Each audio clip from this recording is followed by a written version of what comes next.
nakaangal daw, alive and well and worshiping you. As we ponder on your words today, I pray, Father, that you open our hearts, open our minds, that we may be able to hear from you. Administro ka, Apo Diyos, tibiyag titunggal may sa kada kami, uray ka dagitoy nga sasaw. And you bless the preaching of your words, your name be glorified. At si ka, Apo Diyos, ti may tanog, may dayaw, titunggal may sa kada kami. In Jesus' name I pray. Amen. Tugaw tayo aming kakabsa. Rising in faith. Ito'y epistle of Colossians kaya tinsurat ni Apostle Paul. Dapat nagnagan ti Paul dito. Ibig sabihin daw ng Paul ay the humble one. Nagamin ti dinidikar ko di kalman nga tinagan na kahit Maria Pauline. Sinerch ko yung Pauline, girl version ng Paul pa yun. Pala yun. Ang ibig sabihin niya kahit na napakumbaba. In surat ni Apostle Paul, ipapakita na dito the book of Colossians, adalan tayo, that Christ is supreme over all, Christ is sufficient for the growth of our faith, and that Christ is the source of life and salvation. Isuma ko na nga, therefore, as you have received Christ, na yung verse 6, rising in faith, mga kakabsat, we need to rise in faith. Bagang takabay mo, you need to rise in faith. Haan nga, basta suggestion lang, tas lang nga maipush dito nga, every one of us needs to rise in faith. Amo sabsabali ti paspasamak iti panahon ti lubong tatan. We live in a very uncertain, unpredictable days. And if we are to face the remaining months of this year, ay masapol ang agabante tayo, ag-rise tayo iti pamati. Amen. If we are to face the years to come with confidence, without fear, without fear of anything or even death, kahit umuna ti amin, kahit kung may share dito, umuna nga aramidan tayo if we are to rise in faith, live a life of joy and of peace and of courage. Di umuna nga kabsat ket masapol nga. We need to receive Christ as Lord. Amen. Maganda ka ba mo? Receive Christ as Lord. Therefore, just as you receive Christ, una na di binasa tayo, kas inawat yu garod ni Hesus Kristo. We need to receive Christ. Just as we have received Christ. Tirugrugi ti putno nga pamati ket no ti maysa nga tao ket awaten na ni Hesus Kristo kas manubot ken mangisalakan ti biyag na. Amen. Pakitanong nga sa katabi, tinanggap mo na ba si Lord? Baka hindi pa. Wag mo lang hayaan na abutan ka pa ng bukas kasi baka hindi ka naabutan ng bukas. Same words are given in Romans chapter 10 verse 9. Kuna na dita, if you confess with your mouth that Jesus is Lord and believe in your heart that God raised him from the dead, you will be saved. It is with our mouth that we confess, but it is with our heart that we believe and we are saved. Kat mamati tayo nga ni Apo Jesus, kat umdas tapno may salakan tayo. Amen. That the death of Jesus Christ is enough to save you. Saya at lita nga balikas. Isumat lang ti ibagbagana in John chapter 1 verse 12, but as many as receive Him, He gave them the right to become children of God, even to those who believe in His name. Amen. At dagayam iti masapol nga awaten tayo. Di umuna, tapno ti kasta we can rise in faith, you have to receive Christ. Ni Jesu Kristo nga nailansa, natay the cross. Kas manubot kayo mga isalakan, di biyag tayo. You know, God promised eternal life kadagiti am amin, nga mang-awat, mamati, agtaleken, agmataleken kuana. If you want to rise in faith and be peaceful about life and about the future, you have to receive Christ as Lord. At damdama, mamaya may mga ibibigay tayong mga gift. By the grace of God, kat adati regalo nga itag tayo kada ito'y PWDs nga special guest tayo. Siguro awanti mangtanggi kada ito'y. Nasaya at ito'y nga regalo, talagang pinag-brainstorman ng church noon niya timaytad kita kayo. Ngam adapay ti nasaysaya at ngam dagitoy nga material nga banbanag nga mabalin nga maited buno regalo. Sabi sa Romans chapter 6 verse 23, the wages of sin is death, but the gift of God is eternal life. Hanya kung kumpurmi, hanmag nga kung ano-ano lang. Eternal life in Christ Jesus. Amen. At dati regalo ni Apo Diyos, titunggal may sakada tayo. Ngam dito nga regalo, una nung nakapimpintas, una nung nakasaysaya, at if you would reject it, it would mean nothing. Kami karkararag ko, nga tatangal daw, we do not reject the gift of God of salvation to each and every one of us. Ta regalo garon. Bagaman takaabay mo, may regalo ang Diyos sa'yo. May regalo ang Diyos sa bawat isa sa atin. Nung kaskuna namot lang yung opening prayer that tayo nga dumagamin, maraming tao, they reject the invitation of God in their lives to follow the Lord, the invitation of God in their lives to receive Christ. Isong nung matay dagat, ada itidakil nga question mark. But you know, God wants to save each and every one of us. Kaya niya po Diyos kasalanan, tikunggal may sa kada tayo. Kaya dahil ti poon, kinrugina, if we are to rise in faith, we have to receive Christ as our Lord. May kaduwa, kat sa anak nagbayag. If we are to rise in faith, we need to be first rooted and built up. Siya binasa tayo, as you have received Christ, walk in Him, rooted and built up, established in faith.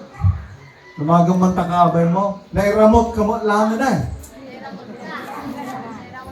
Nairamot tayo mo langanan, manon narabaw pa lang, iti ramot tayo. After receiving Christ as Lord, after believing in Him, putting our trust in Him, tapno makarise tayo, masapol nga agbalin tayo nga rooted. Wag sana tayo maging katulad ng butil na natapon sa mga bato. Nagtubo man. Pero after the sun came up, iti may iti init, nalaylay tawan mo't iti ramod na nga naimula iti natamod nga daga. Kaya, kasano na dumakkel tayo, kaya ma-build up tayo kay Jesucristo, how can we be rooted and be built up in Christ? Kakabsat, awan iti sikreto, awan iti magic formula na isurat mo tayo. The Bible tells us that faith comes from hearing, and hearing the words of God. Amen. Romans chapter 10 verse 17. Ti pamati ka no mapataod no, agdingeg tayo, agbasa tayo, ti sasao ni Apo Diyos. Kaya ti bagam takaaban mo, praise God, agdingeg ka. Praise God. Agdingeg ba lang? Baka agdingeg na madayo, ti panunod na. Nga nga tati si dalam nama. You know, our faith will rise, will be developed when we listen, when we read, paulit-ulit kung may bagbagan ito, we meditate, we memorize the words of God. For man shall not live by bread alone, but by every word that comes out from the mouth of God. The words of God is meant for our daily consumption. Hindi parang karnero na for special occasion lang. Palagit mo man takaban mo, ada karnero damdama. Kung bago ka pa lang na Kristiyano at hindi mo alam kung ano dapat ang gagawin mo, no, katataka lang mo na nga nagsublik ni Apo Diyos, what's next? Now that I believe in Christ, what's next? Ay kung masapol ang pakanam na takararwag. You have to feed your soul, feed your mind, feed your life with the words of God. Just like a baby would crave pure milk, kastamot kumakada tayo, we crave the words of God, nga isuti mang padakkel, mang papigsa kada tayo. Amen. Mga katalo, we receive Christ, we need to be rooted, Megatalo, we need to reject every lie and all forms of negativity. Amen. If we are to rise in faith this year and the next years to come, we need to reject every lie and all forms of negativity na pumapasok at lumalabas sa ating isipan. Alam nyo, maraming tao ang hindi move on sa buhay simply because of a wrong mindset. Mali ang pananaw sa buhay, mali ang pananaw sa pagiging Kristiyano. Kahit yung simple na lang na mindset na very common, hindi ko kaya yan. Nasabi mo na ba yun? Hindi ko kaya yan. Pero pag every time na yun ang sinasabi mo, hindi mo talaga makakaya yan. Sabi ni Henry Ford, whether you think you can or you cannot, you are right. No, tapan-panod naman sa mo kaya, hindi mo makakayanan, hindi mo talaga makakayanan. Pero kung iniisip mo ay, kaya ko to. By the grace of God, makakayanan ko to. Makakayanan mo yan. Pag-isabi sa katabi, kaya mo yan. Pero what if baguhin mo yung pag-iisip mo lang yung, I can't. Ang gawin mong, I can. Amen. Yung mga biktima talaga ako, yung mga ganong mga drama sa buhay, yung may mga maraming mga sinasabi tayo na mga pangpasakit natin. Why not change it to, I am loved, I am blessed, I am able, I am forgiven, I am strong, I am healthy, I am happy, I am rich. Isang video kaya. I am wise, I am capable, I am the child of the Most High God. I am a blessing. Amen. Amen. Manadayaw ni Apo Diyos. Kung nakasta ka na, hindi magbagang tibagin, ay gat mapunas iti self-pity, self-doubt, mapunas ang insecurity, ang inggit, fear, sadness, kat awan ti panunod mo tayo, pakamatay. Damalong ti nagpakamatay, kung makakakot ti panunod ka, ala, inaabak manan. Lies and negativities. Magamtakabay mo, agbyag ka. And if we are to rise in faith, ayusin natin ang ating pag-iisip. We need to reject every form of lie, every form of negativity. Sabi sa verse 8 and 9, dito teksto tayo kuna ng idyan nyo, dagiti pa ng alilaw da kada kayo. Every form of cunning devices through principalities, kung kuna na neta, through the traditions of men.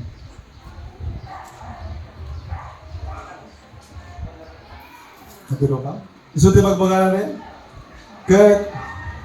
Be careful that no one takes you captive through philosophy and empty deceit. Awan ko mati mang alilaw ka na kayo. Di yung ipalubos nga maalilaw kayo based on human tradition, based on elemental forces of the world, and not based on Christ. Dapat nakabase kini Jesucristo. Amen. Good. We need to reject every lie, especially yung mga kasinungalingan tungkol kay Jesucristo. I-reject natin yung kasinungalingan na si Jesucristo ay hindi daw Diyos. Ituloy mo nga yung verse 9. Kasi sabi dyan, in Him Christ, the fullness of Godhead in bodily form. For in Christ dwelleth the entire fullness of God's nature, dwells in Jesus Christ. Amen. Kina Diyos, kina adagin ni Jesucristo, the fullness, hindi lang basta part, but the fullness of the Godhead is in Christ. If we are to rise in faith, dapat solid yung pagkakilala natin kay Jesucristo, the Son of God who became man to save mankind, sinners like you and me. You know, we live in a world full of lies, kat mailasing tayo kuma, dagiti pudno, kin dagiti ulbod, dagiti negative, kin dagiti positive. We go to Christ, for He is the truth, He is the way, and He is life. May kaupat, sa kapulo, dito kakabsat, hindi joke lang. If we are to rise in faith, we need to rise above every trials in life. Amen.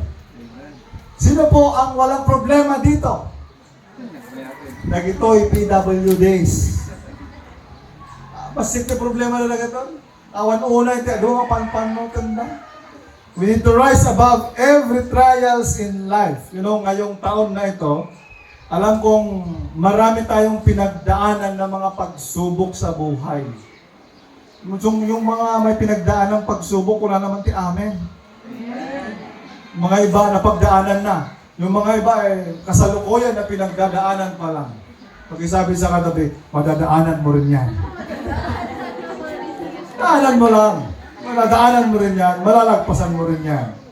Maraming mga trials ngayong taon. Sa negosyo, sa buhay, sa trabaho, sa pamilya, sa ating mga anak, sa school. Actually, the entero alubong is under trial this year. It is under pressure. Kaya marami nang gumive up. Pero pakisabi sa katabi, wag ikaw, kaya mo yan. Wag ikaw, wag kang gumive up. Kaya mo yan. You will rise. We will rise above every trial, above every pain, above every struggle, every fear, every testings in life because God is with us. Amen. Hallelujah. At tulad ng sabi ng kanta, we will not be shaken, we will not be moved, established in faith. You know, the eagle is one of the, is actually the only bird that can rise above the storm. You know, talag eagle, lahat lang gayam. Urayan na pumig sa the storm. Inihintay ng eagle na lumakas yung storm kasi gagamitin niya yung lakas ng wind para i-propel yung wings niya pataas. Grabe ang eagle. You know, if only we learn from the eagles. And we rise above the circumstances of life just like the eagle. Above our problems, above our situations, above God, above the circumstances where God is kumak. Kat madanda dipod nung atal na, madanda dipod nung kapya. No, dito yung problema lang kami ti makikita tayo kasi naggulo. No, we rise above gayang there's calmness above the storm. Sabi sa Romans chapter 8 verse 37 to 39. Basahan tayo aman-amin tayo kapsat. Kunana dita. No, in all these things we are more than victorious. For I am persuaded that neither death nor life, nor angels, nor rulers, nor things present, nor things to come, nor powers, nor height, nor depth, nor any other created things will have the power to separate us from the love of God that is in Christ Jesus Christ our Lord. Amen. We are more than conquerors because God, Jesus Christ, loves us and because He is with us. Amen. We can rise above every trials in life. May kalima kat so timaudi, we need to remember, if we are to rise in faith, puro letter R diay, sino ito makalagit? Muna, we need to receive Christ as Lord. We need to be rooted and build up in Christ. We need to reject every lie and every form of negativities. We need to rise above every trials in life.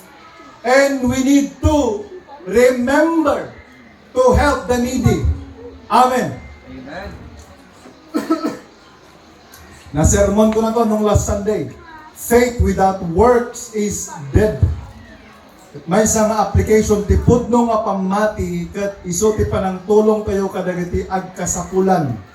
Amen. Amen. Now let us find ways and opportunities so we can practice our faith alright through giving and generosity. And I thank the Lord in HCIM adoti generous. Pag-isabi sa katabi, generous ka pala. No, generous ti may sa iglesia, awan ti saan nga mabalin nga maaramid. Mabalin tayo nga maaramidan dagita amin. Kada the giving and generosity and helping the needy, napataudan na rin ti panagyaman. Panagyaman kin panakaydayaw ni Apo Diyos. Ken paka-stretchan mo lang, iti pamati tayo. We are to rise in faith this year and the years to come. We need always to stretch our hand to help the needy. Kat madaydayaw ni Apo Diyos kada gitoy nga sasauna. Nawat nga tumakder tayo amin kapansa.